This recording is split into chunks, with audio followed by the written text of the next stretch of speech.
when she said that the materials for the Treasury came to her. They were just boxes of papers. And she said she had no idea what she was going to do. And I remember I still have one of the Treasury reports that maybe was in one of those boxes, Mary. And what it was a ditto sheet where they just filled the numbers in each time there was a meeting. But Mary really established the foundation for the success that we've had with our chapter. The system that she worked out is the same system that I've used all these years. So as far as credit goes, it's equal as far as what she did to turn that system around, which was really something that needed to be brought into, if you want to call it, the modern era. Those who know me know that speechifying is not my forte, neither my forte nor my comfort zone, but I promise that there will be less than 26 Joes, whether it's six-packs or whether it's plumbers.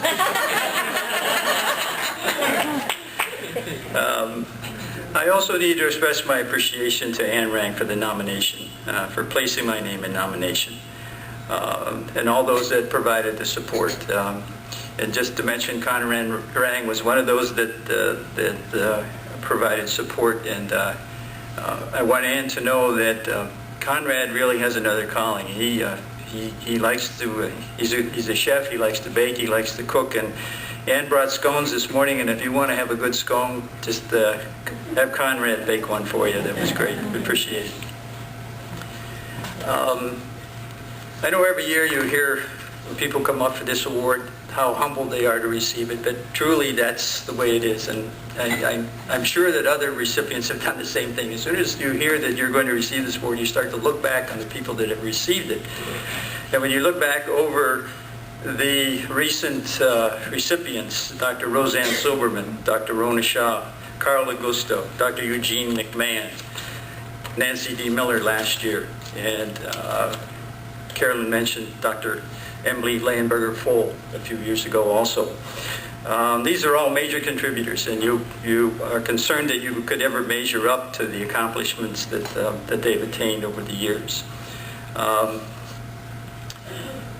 think it's important that one not get too full of themselves in regard to these kinds of awards. I think there are a lot of factors that enter into it. One is longevity. If the longer you're around, the odds are better. Luck, being in the right place at the right time, opportunities for education, and the benefit of outstanding colleagues, and that's been mentioned throughout the day today. I've touched upon the longevity. The luck and the being in the right place at the right time, you can kind of fill that in as I go along here. The opportunity for education. When I think back, and Mary alluded to it, others have alluded to it, those of us that started back then, because programmings were just beginning, we were in other areas. I had started out teaching. I went to the Veterans Administration, worked in physical medicine. That's where I first got interested in blindness. Our patients were coming into our clinics that were blind. It was during Vietnam. We were trying to put kids back together mentally and physically. And we were taught basic sighted guide techniques, and from there found out that there was a program. And what was then the Department of Health, Education, and Welfare, somebody had the foresight in the government to see that university-trained individuals in the field of blindness were necessary. And so they established training programs for orientation mobility and for rehab teaching. Of course, the two schools that started out were Western Michigan and Boston College. I was fortunate enough to attend Western Michigan. It was one of those deals where they offer you couldn't refuse. Everything was paid for. You even got a stipend, all of $166 a month. But it was, very much appreciated. So that's the opportunity for education. Surrounded by outstanding colleagues. I was fortunate enough, this is kind of a central New York theme tonight, but I was fortunate enough to be hired by the late Milton Rosenblum at the Lighthouse in Syracuse.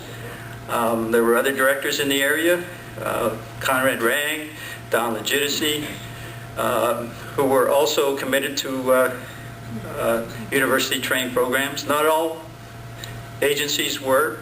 You know, it was a change. At that time, I said I felt that orientation and mobility, they were kind of the stepchild of the field at that particular time. Because orientation and mobility had been taught by other individuals, whether it might be in a residential setting by physical education or recreation people, in the private agencies. I know at the Lighthouse, the social workers were teaching mobility, and the social workers that I talked to after I come to work there said that it was something they really didn't feel comfortable doing, but that was kind of the trend. And fortunately, we had some pioneers in the area. Ronnie Gilligan, Ann Rang, Bill Weiner. Ronnie had come to Upstate Medical Center. She had one of the first graduating classes at Boston College, and she was at Upstate. Bill Weiner came in 1970 to the Lighthouse, established the program there. Ann, of course, was down in Binghamton, working down there. Very good pioneers. Ronnie, those of you that know Ronnie, you know, intelligent, innovative, didn't take crap from anybody. She really was a pioneer for my two daughters, I must say that. And fun, you know, witty, sense of humor, just a great all-around person. And then as 94-142 came into play in the early 70s there, I think things kind of changed at that point. It's kind of interesting how the reaction was to that. You know, you get a mandate from the federal government, and they tell you have to do this, and there's a promise of funding. There's a promise of funding, but you know, it's up to you how you put it in, right? So school districts, all of a sudden, they had visually impaired blind kids coming. What are we going to do with them? So they came to the private agency, and fortunately, Charlotte Rudd Derby was there, and she really established the foundation for TVIs in the central New York area. Carolyn came along later.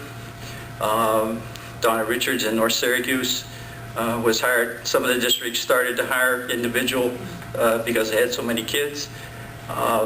It was interesting how state ed handled orientation and mobility. I remember that my colleague, Hannelore Ketterer at the Lighthouse at that time, Bill Weiner, had left to go to Cleveland State to establish the program there. And we decided, well, we're going to be working with kids. Maybe we better apply to state ed for certification. So we filled out the forms. Of course, you had to submit transcripts, you know. And we got the results back. And I had taught elementary school, so they certified me in K through 6. And they certified me in special classes for the blind.